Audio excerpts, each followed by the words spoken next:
يقول لك من تكون في الصحراء وتشوف هذا الضوء حل عينك تبقى تشوف فيه، باسكو راح يجذبك ليه ويديك وتيه في الصحراء وتموت. باسكو هذا النوع من الجن يقولوا له الغيلان، جمع مفرد كلمة غول، وهذا الصنف يسكن في الصحراء ولا البلايص الخاليين اللي ما فيهمش حتى بنادم. وحذرنا منهم الرسول صلى الله عليه وسلم وقال إذ تغولت الغيلان فنادوا بالآذان.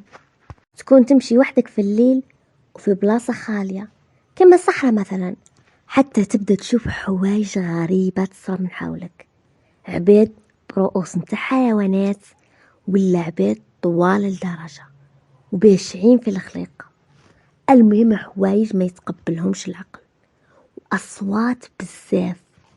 ألا بها نهانا الرسول صلى الله عليه وسلم على السفر وحيدا، باسكو هذا الصنف من الجن يقدر يقضي عليك غير بالخوف والخلايا، وما كان حتى واحد يقدر يطيح لنا خشين وما يخافش ومنه ومن هيه ومع باليش، باسكو الهدرة في الاستيع سهلة والوقت نتاع الصح حاجة أخرى.